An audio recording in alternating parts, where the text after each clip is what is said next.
नमस्कार दोस्तों, आज हम कंपेयर करने वाले हैं दो बहुत ही बढ़िया प्रोसेसर को, जो कि Ryzen 7 6800H प्रोसेसर, उसके साथ Intel Core i5 13 जनरेशन जिसका वेरिएंट है 13500H।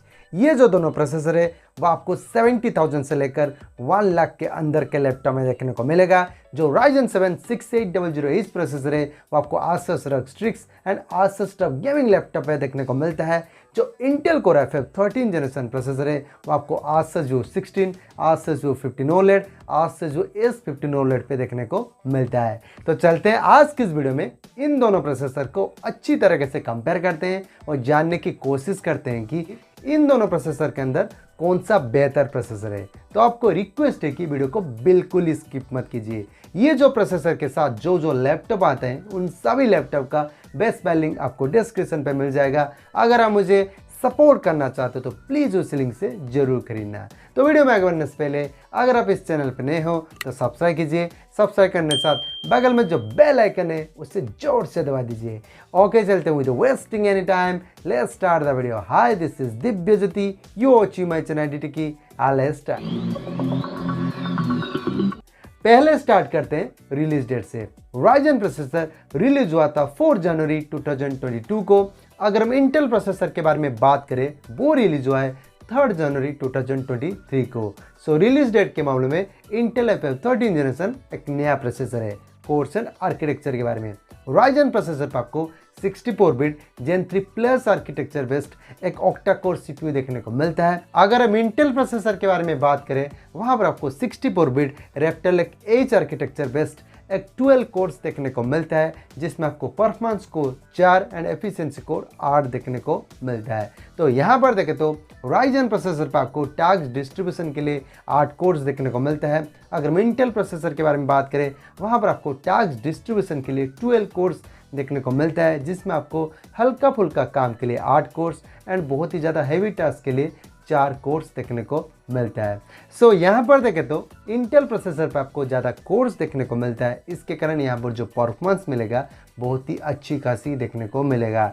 So course and architecture के मामले में इंटेल i5 13 जनरेशन एक बेहतर प्रोसेसर है। थ्रेड्स के बारे में Ryzen प्रोसेसर पर आपको 16 थ्रेड्स देखने को मिलता है। अगर हम इंटेल प्रोसेसर के बारे में बात करें वहाँ पर भी आपको 16 थ्रेड्स देखने को मिलता है, जिसमें आपको परफॉर्मेंस कोर पे 8 थ्रेड्स एंड एफिशिएंसी कोर पे 8 थ्रेड्स देखने को मिलता है। तो यहाँ पर देखें तो दोनों ही प्रोसेसर पर आपको लगभग सेम थ्रेड्स देखने को मिलता है एंड बहुत ही ज़्यादा भी थ्रेड्स देखने को मिलता है। इसके कारण यहाँ पर जो मल्टीटास्किंग मिलेगा ना बहुत ही अच्छी खासी देखने को मिलेगा। सो थ्रेड्स के मामले में दोनों ही प्रोसेसर लगभग एक जैसे हैं। फैब्रिकेशन प्रोसेस के बारे में Ryzen प्रोसेसर आपको 6 नैनोमीटर की मिल जाएगी। अगर मैं इंटेल प्रोसेसर के बारे में बात करें वो आपको 10 नैनोमीटर की मिल जाएगी। तो यहाँ पर देखें तो जो Ryzen प्रोसेसर है वहाँ पर आपको सेमीकंडक्टर साइज बहुत ही छोटा देखने को मिलता है, इसके कारण ये एक बैटरी एफिशिएंट प्रोसेसर बन जाता है। सो फैब्रिकेशन प्रोसेस के मामले में Ryzen 7 6800H प्रोसेसर एक बेहतर प्रोसेसर है। CPU स्पीड के बारे में Ryzen प्रोसेसर पर आपको बेस फ्रीक्वेंसी मिलता है 3.2 GHz की एंड टर्बो बूस्ट फ्रीक्वेंसी मिलता है 4.7 GHz की। अगर हम इंटेल प्रोसेसर के बारे में बात करें वहां पर आपको परफॉर्मेंस कोर पे बेस फ्रीक्वेंसी मिलता है 2.6 GHz की एंड टर्बो बूस्ट फ्रीक्वेंसी मिलता है 4.7 GHz की। अगर हम एफिशिएंसी कोर के बारे में बात करें वहां पर आपको बेस फ्रीक्वेंसी मिलता है 1.9 GHz की एंड टर्बो बूस्ट फ्रीक्वेंसी मिलता है 3.5 GHz की। तो यहाँ पर देखें तो जो बेस फ्रीक्वेंसी है वो आपको Ryzen प्रोसेसर पे बेहतर देखने को मिलता है, बट टर्बो बूस्ट फ्रीक्वेंसी आपको दोनों प्रोसेसर पे लगभग सेम देखने को मिलता है। तो ओवरऑल यहाँ पर CPU स्पीड के बारे में बात करें तो Ryzen प्रोसेसर पर आपको बेहतर CPU स्पीड देखने को मिलता है, इसके कारण यहाँ पर आपको परफॉर्मेंस भी अच्छी खासी देखने को मिलेगा। सो CPU स्पीड के मामले में Ryzen 7 6800H प्रोसेसर एक बेहतर प्रोसेसर है। अब बात कर लेते हैं केस मेमोरी के बारे में। तो एक बात याद रखना, जितना ज़्यादा केस मेमोरी होगा वो उतना अच्छा प्रोसेसर होगा। पहले जान लेते हैं L1 केस के बारे में, जो सबसे छोटा होता है पर स्पीड के मामले में बहुत ही फास्ट होता है। Ryzen प्रोसेसर पर आपको 512 KB की मिलती है, बट इंटेल प्रोसेसर पर आपको 1.1 MB की मिलती है। तो यहाँ पर देखें तो इंटेल प्रोसेसर पर आपको L1 केस बिगर देखने को मिलता है। सो L1 केस के मामले में इंटेल i5 13 जनरेशन एक बेहतर प्रोसेसर है। L2 केस के बारे में जो L1 केस से बड़ा होता है बट स्पीड के मामले में L1 केस से कम होता है। Ryzen प्रोसेसर पर आपको 4 MB की मिलती है। अगर हम इंटेल प्रोसेसर के बारे में बात करें वहां पर आपको 10 MB की मिलती है। तो यहाँ पर भी देखें तो इंटेल प्रोसेसर पे L2 केस बिगड़ देखने को मिलता है। सो L2 केस के मामले में इंटेल i5 13 जनरेशन एक बेहतर प्रोसेसर है। L3 केस के बारे में जो सबसे बड़ा होता है, पर स्पीड के मामले में L1 case and L2 case से कम होता है। राइजन प्रोसेसर पर आपको 16 MB की मिलता है। अगर हम इंटेल प्रोसेसर के बारे में बात करें, वहां पर आपको 18 MB की मिलता है। तो यहाँ पर भी देखें तो इंटेल प्रोसेसर पर आपको L3 केस बिगड़ देखने को मिलता है। सो L3 केस के मामले में इंटेल i5 13 जनरेशन एक बेहतर प्रोसेसर है। जीपीयू के बारे में राइजन प्रोसेसर पर आपको integrated AMD Radeon 680M graphics देखने को मिलता है, जहां पर आपको बेस जीपीयू फ्रीक्वेंसी मिलता है 2000 मेगाहर्ट्ज की and turbo boost GPU frequency मिलता है 2200 मेगाहर्ट्ज की। अगर हम इंटेल प्रोसेसर के बारे में बात करें, वहां पर आपको इंटीग्रेटेड इंटेल इलिस XE ग्राफिक्स देखने को मिलता है, जहां पर आपको बेस फ्रीक्वेंसी मिलता है 300 मेगाहर्ट्ज की एंड टर्बो बूस्ट फ्रीक्वेंसी मिलता है 1450 मेगाहर्ट्ज की। तो यहाँ पर देखें तो राइजन प्रोसेसर है ना, वहाँ पर आपको जो जीपीयू फ्रीक्वेंसी मिलता है बहुत ही ज़्यादा देखने को मिलता है। अगर हम iGPU परफॉर्मेंस के बारे में बात करें, राइजन प्रोसेसर पर आपको मिलता है 3.68 टेराफ्लॉप की। अगर हम इंटेल प्रोसेसर के बारे में बात करें, वहाँ पर आपको मिलता है 1.41 टेराफ्लॉप की। तो यहाँ पर आप क्लियरली देख सकते हो कि तो राइजन प्रोसेसर पे जो iGPU का परफॉर्मेंस बहुत ही धांसू देखने को मिल रहा है। सो जीपीयू के मामले में no doubt Ryzen 7 6800H processor एक बेहतर प्रोसेसर है। रैम के बारे में राइजन प्रोसेसर पर आपको डुअल चैनल का रैम का सपोर्ट देखने को मिलता है, जहां पर आपको मैक्सिमम रैम सपोर्ट मिलता है 64 GB की। यहाँ पर आपको DDR5 एंड LPDDR5X का रैम का सपोर्ट देखने को मिलता है, जहाँ पर आपको मैक्सिमम रैम फ्रीक्वेंसी मिलता है 6400 मेगाहर्ट्ज की। अगर हम इंटेल प्रोसेसर के बारे में बात करें, वहाँ पर भी आपको डुअल चैनल का रैम का सपोर्ट देखने को मिलता है, जहाँ पर आपको मैक्सिमम रैम सपोर्ट मिलता है 64 GB की। यहाँ पर आपको DDR4, LPDDR4X, DDR5 and LPDDR5X का रैम का सपोर्ट देखने को मिलता है, जहाँ पर आपको मैक्सिमम रैम फ्रीक्वेंसी मिलता है 6400 मेगाहर्ट्ज की।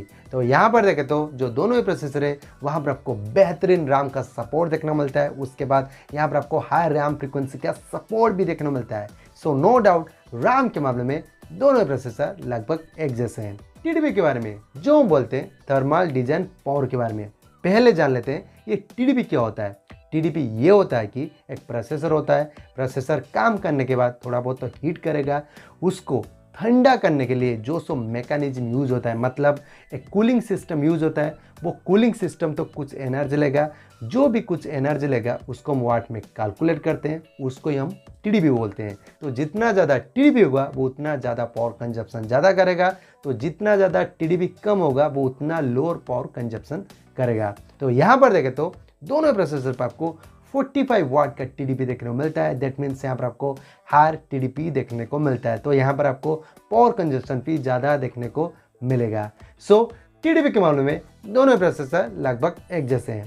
सीपीयू टेम्परेचर के बारे में राइजन प्रोसेसर पर आपको मैक्सिमम ऑपरेटिंग टेम्परेचर मिलता है 95 डिग्री सेल्सियस की। अगर हम इंटेल प्रोसेसर के बारे में बात करें, वहाँ पर आपको मैक्सिमम ऑपरेटिंग टेम्परेचर मिलता है 100 डिग्री सेल्सियस की। तो यहाँ पर देखें तो जो इंटेल प्रोसेसर है ना, बहुत ही गर्मी झेल सकता है। सो सीपीयू टेम्परेचर के मामले में इंटेल i5 13 जनरेशन एक बेहतर प्रोसेसर है। PCI Express वर्जन के बारे में राइजन प्रोसेसर पर आपको वर्जन 4.0 का सपोर्ट देखने को मिलता है। अगर हम इंटेल प्रोसेसर के बारे में बात करें, वहाँ पर आपको वर्जन 5.0 का सपोर्ट देखने को मिलता है। दैट मीन्स यहाँ पर आपको इंटेल प्रोसेसर पे PCI Express वर्जन बेहतर देखने को मिलता है। अगर हम PCI लेन के बारे में बात करें, पहले जान लेते हैं वो PCI लेन क्या होता है। PCI लेन ये होता है कि जो प्रोसेसर होता है, प्रोसेसर तो डाटा ट्रांसफ़र करेगा, जिस रास्ते से डाटा ट्रांसफ़र होगा उसको ही हम लेन बोलते हैं। तो जितना ज़्यादा लेन होगा तो डाटा ट्रांसफ़र बहुत ही फास्ट होगा। सो राइजन प्रोसेसर पर आपको 20 PCI लेन देखने को मिलता है, बट इंटेल प्रोसेसर पर आपको 28 PCI लेन देखने को मिलता है। तो यहाँ पर इंटेल प्रोसेसर पे आपको ज़्यादा PCI लेन देखने को मिलता है। सो PCI Express वर्जन के मामले में इंटेल i5 13 जनरेशन एक बेहतर प्रोसेसर है। आप जान लेते हैं दोनों प्रोसेसर के बेंचमार्क स्कोर्स के बारे में। पहले जान लेते हैं सिनेबस R23 के बारे में। राइजन प्रोसेसर पर आपको सिंगल कोर में मिल जाएगा 1510 एंड मल्टी कोर में 13147। अगर हम इंटेल प्रोसेसर के बारे में बात करें, वहाँ पर आपको सिंगल कोर में मिल जाएगा 1811 एंड मल्टी कोर में 14137। तो यहाँ पर देखें तो सिंगल कोर का स्कोर एंड मल्टी कोर का स्कोर आपको इंटेल i5 13 जनरेशन प्रोसेसर पे बेहतर देखने को मिलता है। स्मार्ट सीपीयू के बारे में, राइजन प्रोसेसर पर आपको सिंगल कोर में मिल जाएगा 3291 एंड मल्टी कोर में 23947। अगर हम इंटेल प्रोसेसर के बारे में बात करें, वहां पर आपको सिंगल कोर में मिल जाएगा 3686 एंड मल्टी कोर में 24275। यहां पर भी देखें तो सिंगल कोर का स्कोर एंड मल्टी कोर का स्कोर आपको इंटेल i5 13 जनरेशन प्रोसेसर पे बेहतर देखने को मिलता है। Geekbench 5 के बारे में, राइजन प्रोसेसर पर आपको सिंगल कोर में मिल जाएगा 1515 एंड मल्टी कोर में 9301। अगर हम इंटेल प्रोसेसर के बारे में बात करें, वहां पर आपको सिंगल कोर में मिल जाएगा 1726 एंड मल्टी कोर में 11038। यहां पर भी देखें तो सिंगल कोर का स्कोर एंड मल्टी कोर का स्कोर आपको इंटेल i5 13 जनरेशन प्रोसेसर पे बेहतर देखने को मिलता है।